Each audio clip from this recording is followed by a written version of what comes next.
was B2 class, class number 2, and Kento led us in the Billy Bop as a warm-up. Yep, that was similar to what we learned last time. This time it starts with a circle, circle, circle, circle, side, side, front, up, down, up, side, step, kick, ball change, swivel, swivel, kick, ball change, swivel, swivel, kick, ball change, swivel, swivel, kick, ball change, swivel.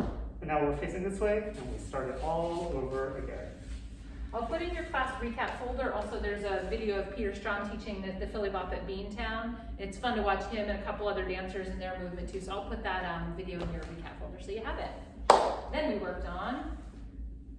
We did send outs and making sure our pop turns and our send outs were clear. Pop turns, send outs, and tuck turns were all clear and consistently different.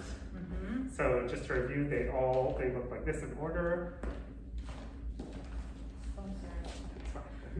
So again, a pop turn would look like bum, bum, ba-dum, bum, ba-dum. Then a tuck turn would look like bum, bum, bum, ba-dum, bum, ba-dum. And a send out would look like boom, bam, ba-dum, ba-dum.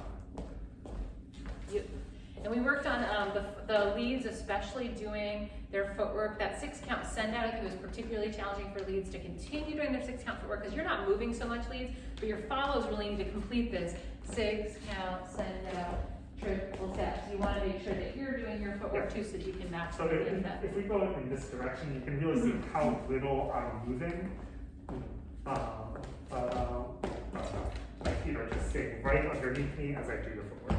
And then one other thing Kento's doing is taking a forward step on that send out. We worked on that with leads a little bit, this idea of continuing, letting the leads kind of build up that stretch with your follow by taking that forward step. That was a little different for some leads, and maybe we show the circle into that. So if the leads are doing a Lindy circle, it kind of sets up the momentum really nicely here, and then Kento does that boom forward step.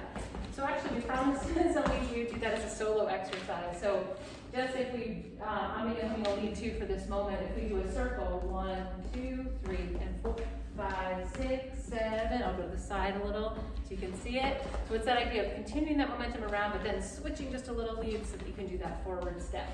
Maybe let's do that one more time. 5, 6, 7, 6.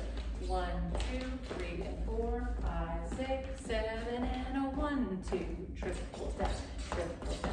And then we also talked about with leads, keeping their body on line. So boom, their arms going back to create that stretch, but your body should be in line with your feet there so you're not kind of tweaking your body at all. That body lead is what follows are really going to feel for the send out. Yeah, and for all parties, again, if you keep your feet under you, all the movements are easier, and it's easier to stay on balance and not get dizzy.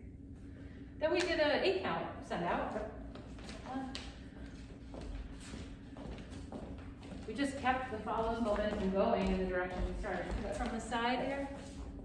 Boom, ba, da, dee, da, boom, ba, da, da, da, da. So for that, we talked about not adding momentum or adding really anything to the turn. The lead is just starting that momentum and continuing their follow going through. There's kind of 2 handholds for this. We found that that was the easiest one to keep the one we started with, but you can also find the outside of the follows right arm and just kind of keep them going that way. For that, the footwork is just 8-count footwork. The leads will follow their follow a little depending on how much energy we're giving the follow and how much movement down the line is happening. And we're really focused on, just creating a small amount of movement with that suggestion of movement with that front hand, with that left hand. Maybe the only other challenge was at the end of that, going right into a swing out again, or whatever you want to do for leads, whether you send your follow into a rock step, being deliberate about that footwork and making sure you do all of your 6-count for the send out, all of your 8-count if you're going to do the 8-count turn, and then going into the next thing. So the whole thing we kind of looked at is maybe we do like a Lindy circle, an 8-count send out, and then a swing out like we're doing in class. So here Kento's making that nice stretch. Boom, play is going to keep you going. Boom, and now I'm ready to do a swing out. And he's moving his body back to make that swing out happen. Encourage me to come forward.